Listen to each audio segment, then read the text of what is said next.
Eze adjusted the second-hand velvet like it owed him change. The red bled gently onto his collar, royal by tie and dye.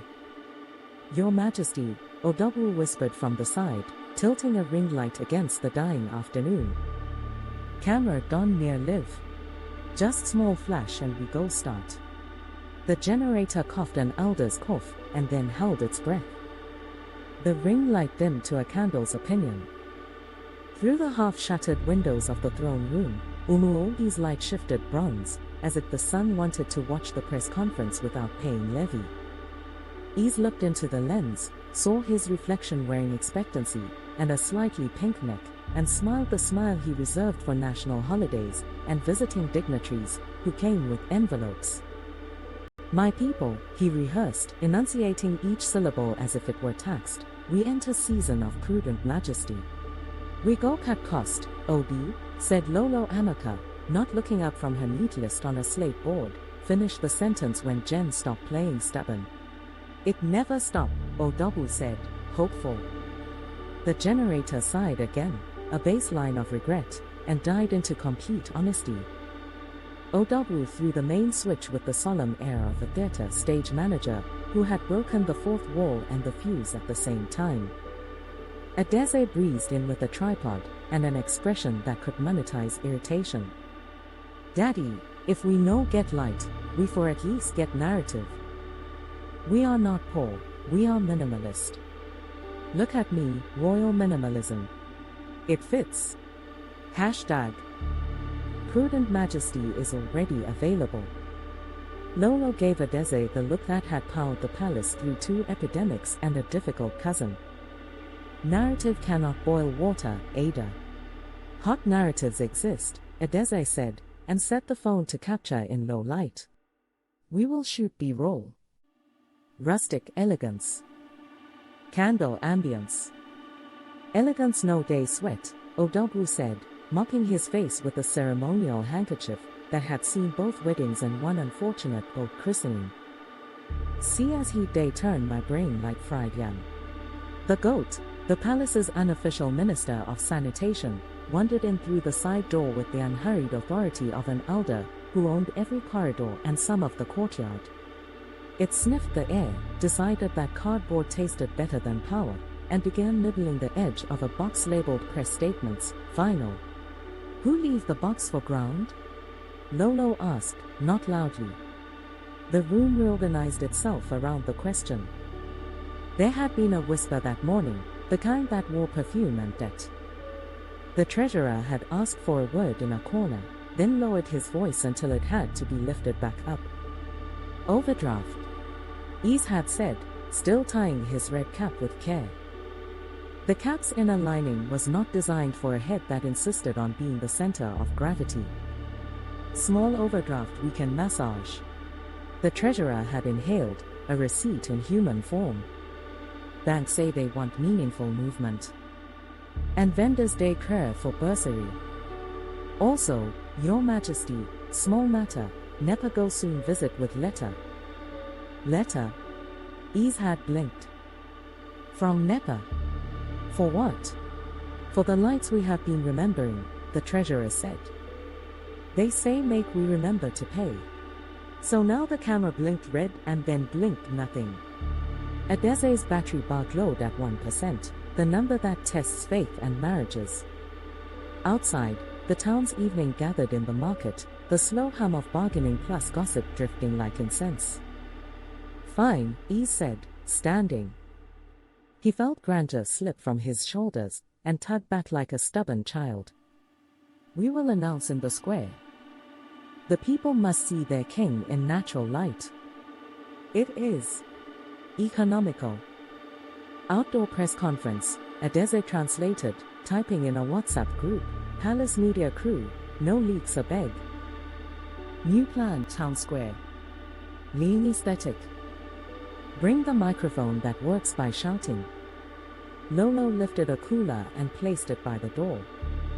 Condensation fogged the plastic like a patient saint. "Take this. Champagne," Eze said, hopeful. "Zobo," Lolo said, closing the lid with the finality of a policy.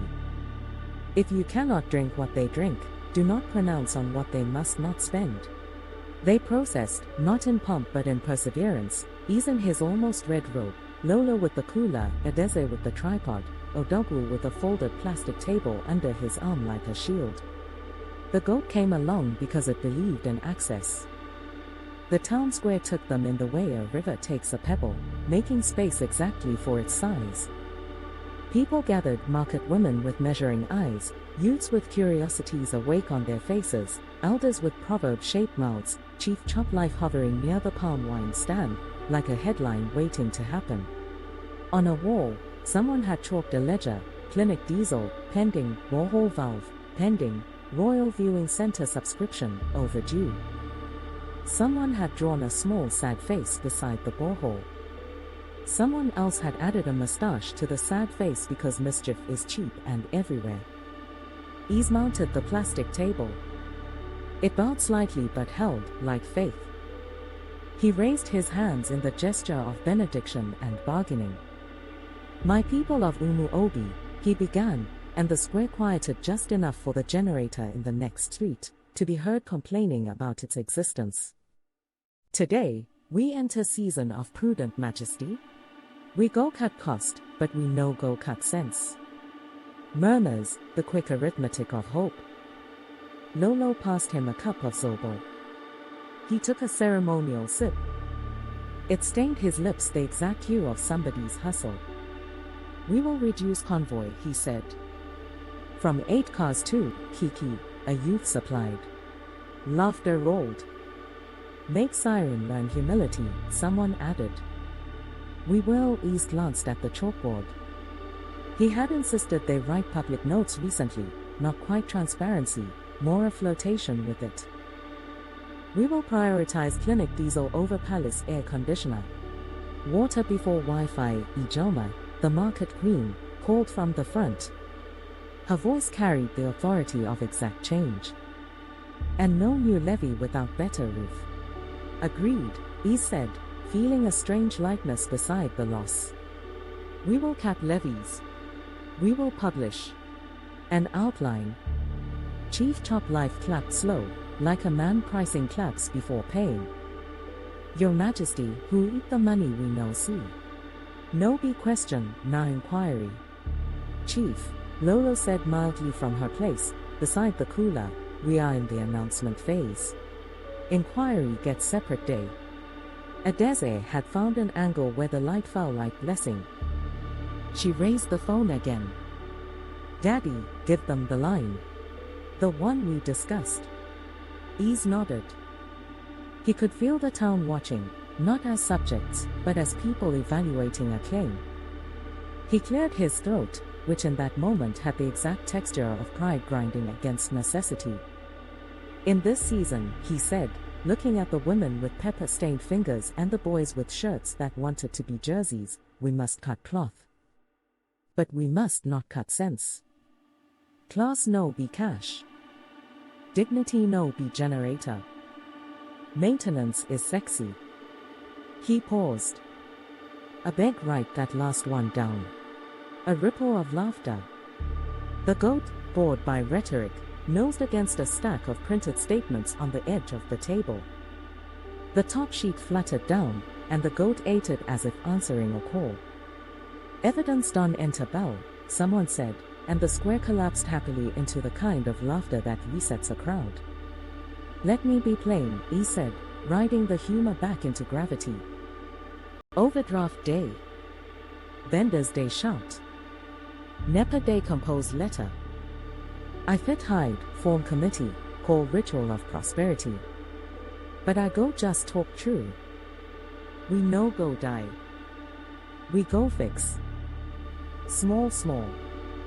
Rule of threes, the first small felt like an excuse, the second like a plan, the third like an invitation. A hand went up near the chalkboard, a boy with provider dust on his sandals. "Your Majesty, if we write numbers here every week, we go fitzy when they go wrong. Even if goat day chop receipt." Eze pivoted her phone, capturing the chalk and the boy in one frame. "Budget board beta tester," she whispered. Organic content. No pay. Chief Chop Life folded his arms. Talk is cheap. Diesel no day run on proverb. True, Eze said. So we go do Labor Day next week. Clinic first. Bring tools. Bring some. Bring small money. No pressure. Pay what you can. Festival.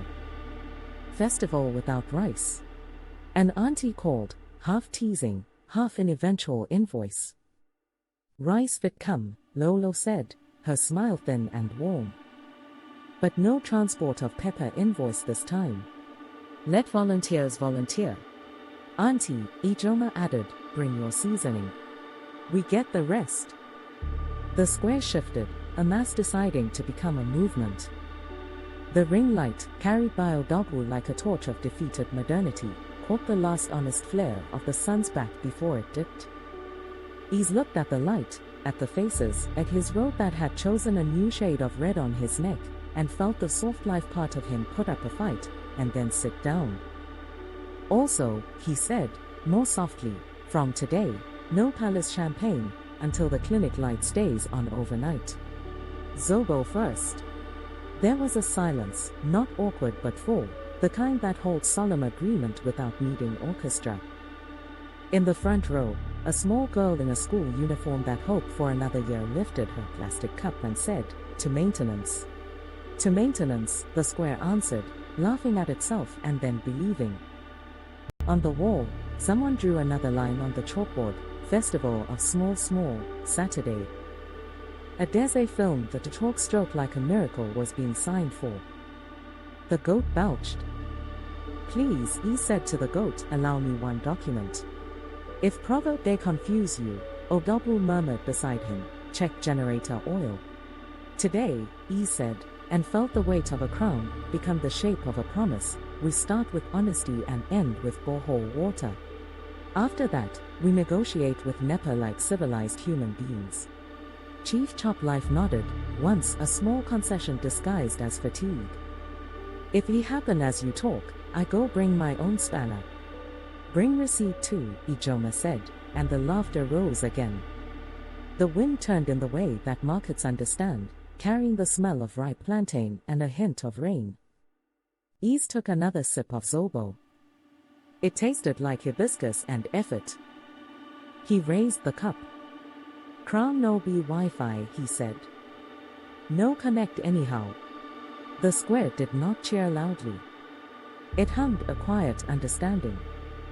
Adeze's phone battery died the second the cup touched his lips, but the image had already gone where it needed to, inside the story the town would tell itself tonight, and again tomorrow at the barber's, and again next week when hands remembered tools. Behind the plastic table, the goat nosed the last page of the press statement into its determined mouth, and chewed the manifesto into fiber, converting rhetoric into manure for the palace garden Lolo would plant, which was as good a metaphor as any budget could hope for. Later, as they carried the plastic table back through the corridor's twilight, Eze walked slower than usual. The AC would stay off tonight. The fans would argue with darkness and lose politely. But the clinic would hum, even if by borrowed light, and the borehole would not wheeze like an old man climbing stairs. In the room where the ring light had given up, Lolo put the cooler down and wrote 3 words on the slate board in her tidy hand: "Water before Wi-Fi." She underlined the before as if it were a commandment. "Obi," she said. "Amaka," he answered. She tapped the slate. "Start here." He nodded, his red collar now the exact color of determination. "Record it," he said, and for once it was not for the camera. Outside, a child chalked a timetable for the festival of small and added, "Bring broom. Bring song. Bring sense." The goat walked by and, apparently satisfied with its editorial role for the day, left the chalk alone. The generator, perhaps jealous of Zobo's new prominence, cleared its throat once in the distance like a retired choir master. The town settled. The crown sat. The cloth was being cut, not by habit's blunt knife, but by the sharp scissor of decision. And somewhere, inside a small red stain on a royal collar, a new color claimed its budget. Chapter 2, Budget War Room Breaking. The palace declared a budget war room, and the war arrived with a plastic table that wobbled like gossip. Someone had written Budget War Rum on a carton and pinned it to the wall with a bent nail.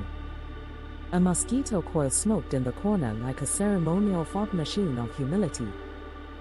The throne had been replaced, temporarily, they said, with a blue plastic chair that creaked each time power changed hands between left buttock and right.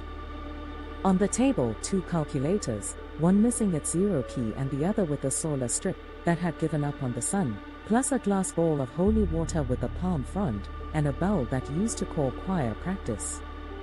Above them, a sheet of paper in a Eze tight font, Operation Royal Titan Belt. Eze came in wearing the same almost red robe from yesterday, the tie and dye patch on his collar now less embarrassing, and more like an anthem. He surveyed his new headquarters the way a general inspects a trench and pretends mud is strategy. "This is it," he said. "This is us," Lolo replied, straightening the palm frond with the gentle authority of a headmistress. "A nation is a budget with songs. Sit." Odabu, Pennsylvania in-chief and chief of hopeful improvisation, placed a biro, a letter ruled by hand, and a small hand sanitizer that smelled like unripe pineapple. "Your Majesty, we are ready to prosecute expenditure." "Prosecute?" Eze raised an eyebrow. "Or persecute," Odabu said. "Depending on receipts." The generator coughed outside, cleared its throat like an offended deacon, and chose life, for now. A thin fan rotated above, moving hot air in circles, which is a metaphor the palace was trying to stop. "Agenda," said Honorable Ponsecond, gliding in with a stack of files and the air of a man who kept order by multiplying paper. Item 1, Establishment of the Budget War Room. Item 2, Formation of Committee on Committees. Lolo said, "No. Today, we reduce committees. We will make 1, maybe 2. And we will make them do work." He blinked, slow, bureaucratic blinking, then adjusted. "Very well. Committee on doing work."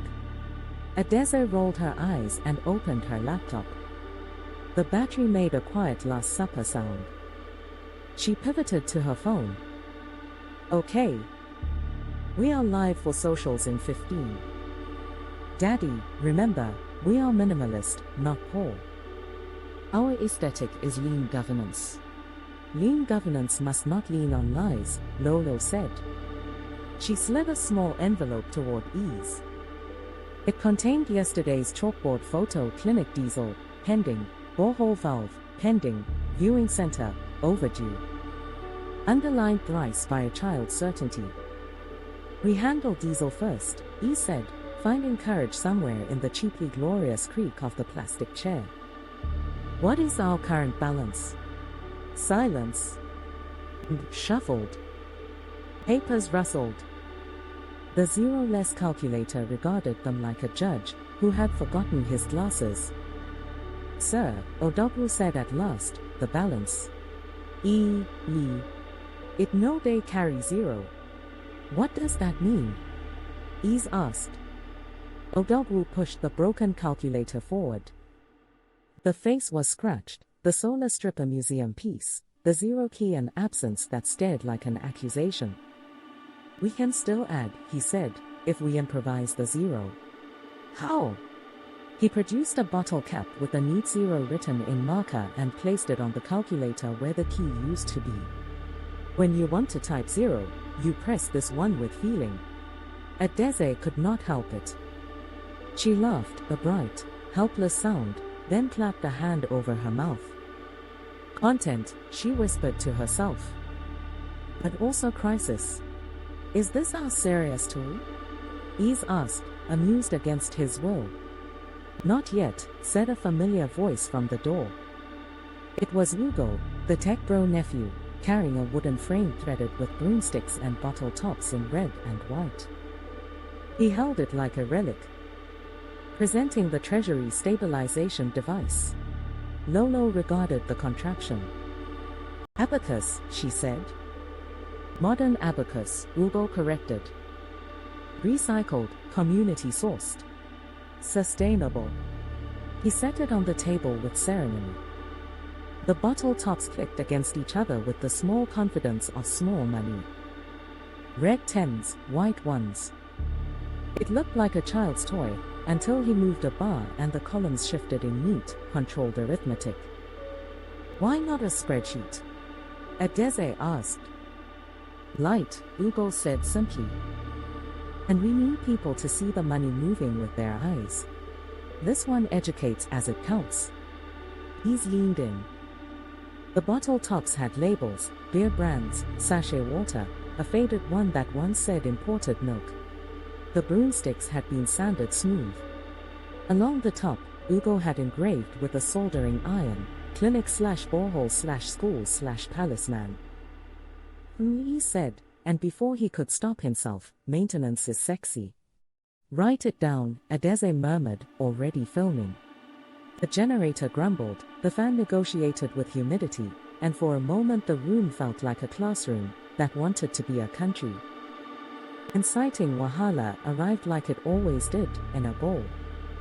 Ijoma, market queen of exact change, swept in with a ledger under one arm, and a covered casserole saucer under the other. I heard war room, she said. I brought stew. War needs pepper, but also order. She set the ledger and the food down and revealed.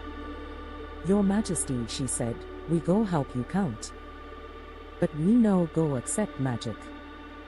My aunties are not goats to swallow budget. Speaking of goats, where is your own? The goat, as if summoned by its reputation for minutes, poked its head through the curtain and sniffed the holy water. Lolo moved the bowl slightly out of reach. We will run budget live, Eze announced, courage now warming to the theater of honesty. Today, Clinic Diesel gets first movement. He turned to the abacus. Ugo held it steady. Eze slid 3 white tops from Palaceman to Clinic. The click-click sounded like sense. From now, Eze said, we film every movement for the budget board channel. No mystery. Only maths.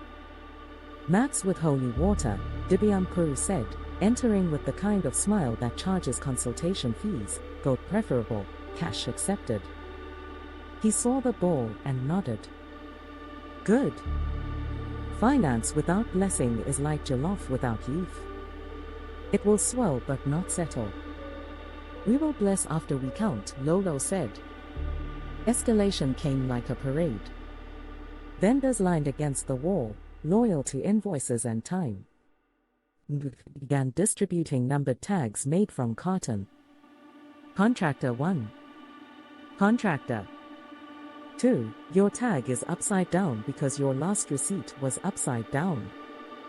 Chief Chop Life arrived last, taking a chair without being offered, had tilted with folklore. I came to observe governance. And to check if this stew is for warlords alone. He lifted the casserole lid a little. Steam rose like an argument that had already won.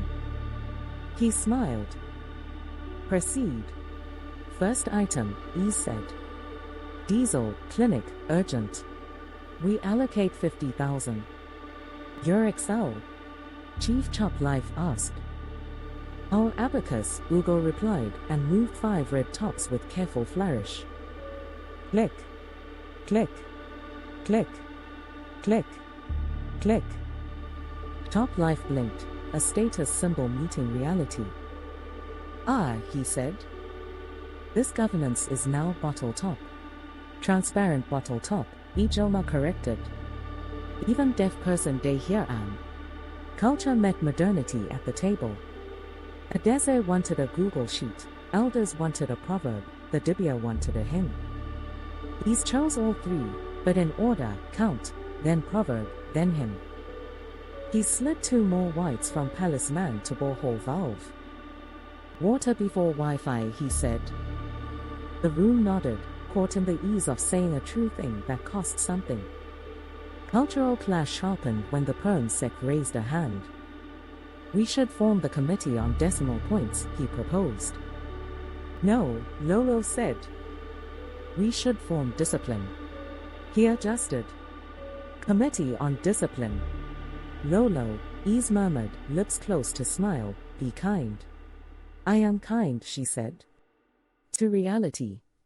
The twist revealed itself in the simple arithmetic of embarrassment. As Odogwu tallied amounts on the zero-less calculator, he started whispering zeros in his head. After a while, he forgot which zeros were whispered and which were there. A 15 became a 1.5. The room leaned toward confusion. Stop, Ijoma said, her finger landing softly, but decisively on the ledger. Your calculator no gets zero. You cannot do governance by imagination.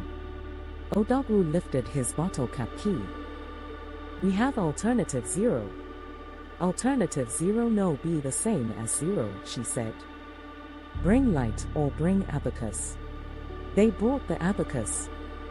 Ugo reset columns with the calm of a barber preparing for a difficult head. He counted, beads tapping like rain on zinc.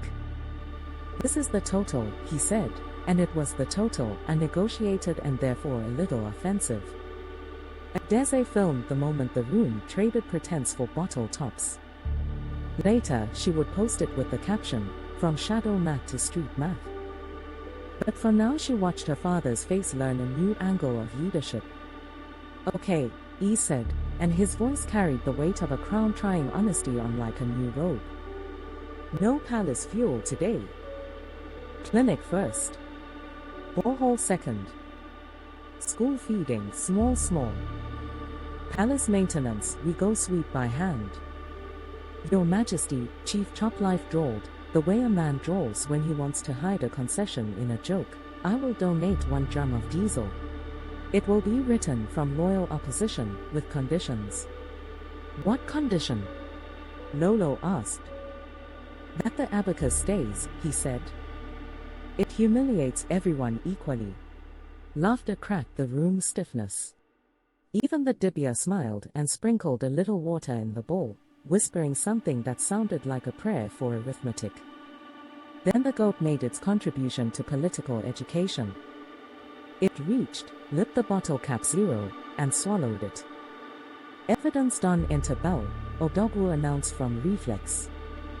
He caught himself, looked at Ijoma, and added, more seriously, we will use abacus. Until we buy proper calculator. Budget line, said, already writing with a flourish. Calculator standard, 1. Calculator backup, 1. Abacus, heritage, permanent. The WhatsApp group pinged on Adeze's phone, Palace Media crew, no leaks a beg, Adeze, live update, 0 key eaten by Minister of Sanitation. Remove. Treasurer, bank manager wants meeting. Tomorrow 9 a.m. Nata Jen say he no go do night shift again unless he see new plug. Adeze, priorities noted. Water before Wi-Fi, diesel before AC, plug before proverb. When they broke for stew, no one touched it until Lolo raised the spoon and tasted first, a quiet benediction. Chief Choplife sighed like a man who had prepared an insult and found no use for it. Ijoma served plates with militant fairness, equal portions, no favorites. The dibia hummed a hymn in a key only the abacus seemed to understand. Before we close, he said, standing, the plastic chair squeaking its approval, we will write the numbers large on the chalkboard outside. Children must be able to read governance. Children and goats, Adeze said. And banks, Lolo added. And rivals, Chief Choplife said, touching his cap in mock salute. They filed into the corridor heat, the contraption of bottle tops carried like a standard. Outside, a small crowd had formed in expectation. News travels when it knows what to wear.